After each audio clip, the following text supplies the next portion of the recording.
Bien, vamos a ver un nuevo tema y es el tema de la oración. Tenemos primero dos tipos de oración según su estructura. A una le llamamos unimembre y a otra le llamamos bimembre. ¿A qué se refiere? Unimembre es que solamente tienen uno de los dos elementos. Hay unos, por ejemplo, que no tienen verbo, que son expresiones breves y concisas a las que llamamos frases. Por ejemplo, si yo digo fuera o hasta mañana, no, a las 3, bien, buenas tardes o por Dios, no tienen un verbo, son solamente frases. También hay otras que les llamamos que tienen verbos impersonales y que no tienen sujeto. Por ejemplo, si decimos llueve mucho, nieva abundantemente, hace calor, no había nadie, no tienen un sujeto. Y algunos son verbos impersonales como llover o nevar, que no tienen un sujeto que realice esa acción. Después vamos a ver que dentro de estos verbos impersonales los llamamos también verboides porque son formas verbales no conjugadas que pueden tener el valor de un sustantivo, de un adjetivo o de un adverbio. Hay que distinguir entre verboides y verbos porque los verboides no pueden conjugarse y los verbos sí. Aquí, por ejemplo, vamos a ver que los verboides que toman la función del sustantivo son formas verbales en infinitivo que terminan en ar, en er o en ir. Nombran acciones o estados y, como vimos, no expresan número, tiempo, modo o persona porque no se pueden conjugar.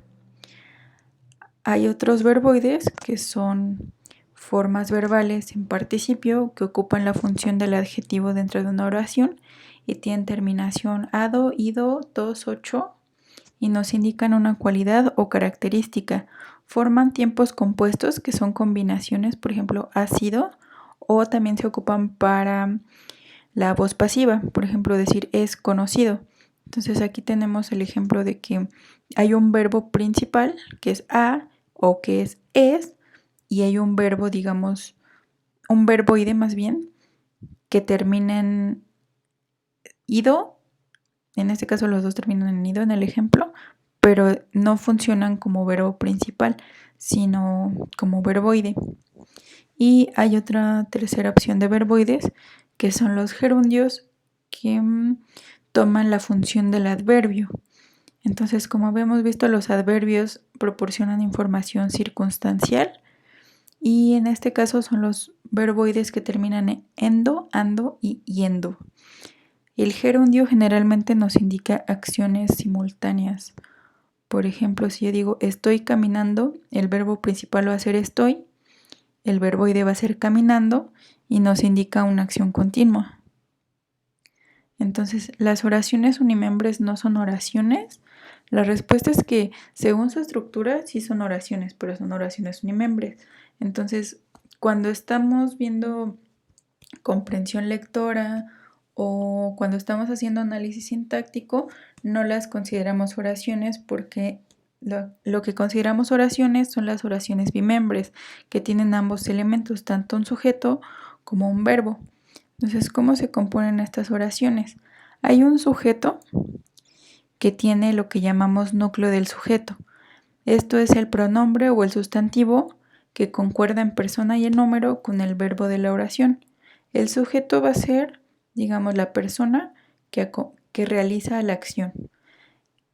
El núcleo del sujeto, o sea, el sustantivo, puede ir acompañado de algunos modificadores o complementos. Por ejemplo, los determinantes, como mi, este, el, la. Por ejemplo, si yo digo la silla va a ser el sujeto, pero el núcleo del sujeto va a ser silla y el la va a ser un determinante. También hay otros complementos que complementan el significado del núcleo. Por ejemplo, si yo digo la silla morada, ya tenemos un determinante y un complemento de nombre. En ese caso, morada actuaría como complemento del nombre. Y bien, la segunda parte de la oración va a ser el predicado. Entonces dividimos sujeto y predicado. El núcleo del predicado va a ser un verbo conjugado y aquí está el secreto para entender todo esto. Para que un verbo sea un verbo, tiene que ser un verbo conjugado. Si no está conjugado, entonces es un verboide y no está funcionando como verbo en la oración. Espero que esto quede más claro con la explicación que les voy a dar después. Pero aquí es lo que tienen que entender es que necesita ser un verbo conjugado y pues en este caso que concuerde con la persona y el número del sujeto de la oración. Entonces siempre van a complementarse el sujeto que realiza el verbo y el verbo que es realizado por el sujeto. El verbo puede ir acompañado por complementos que amplíen la información que se quiere proporcionar. Por ejemplo, el complemento directo, que conocemos como objeto directo, el complemento indirecto, que conocemos como objeto indirecto, y el complemento circunstancial, que nos puede indicar el lugar, el tiempo, el modo, el instrumento, la causa, la compañía, la finalidad. Para saber cuáles son estos elementos nos hacemos algunas preguntas. Para decir el complemento directo decimos ¿qué?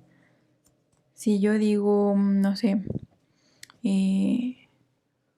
Juan duerme en la cama y decimos ¿qué? No, perdón, creo que ahí no hay algún complemento. Bueno, ya veremos algunos ejemplos.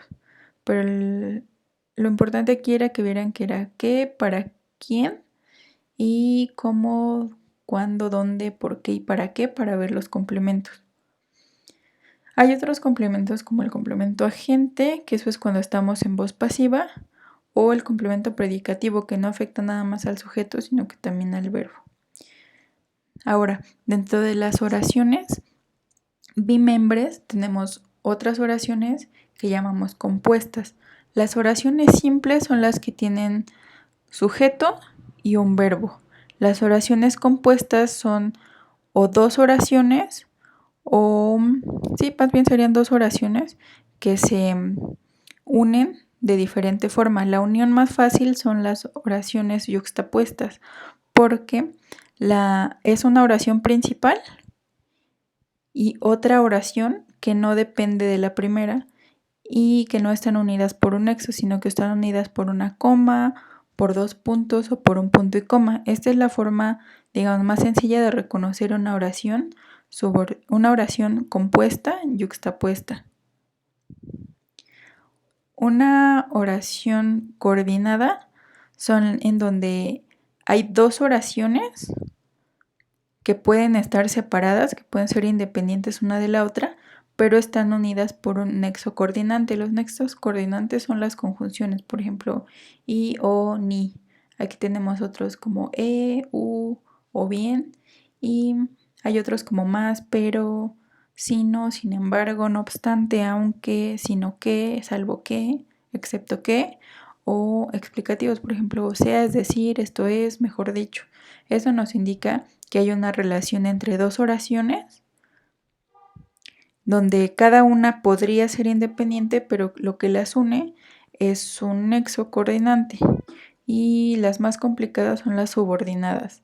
Entonces, oraciones compuestas subordinadas es donde la primera oración, bueno, más bien, a veces no están en ese orden, pero digamos, una oración depende de otra oración y no pueden estar separadas porque una sí va a tener sentido y la otra ya no. Entonces estas están unidas por preposiciones o nexos subordinantes. Entonces aquí hay algunos ejemplos, pero solamente lo vamos a entender hasta que lo veamos en la vida real, por así decirlo.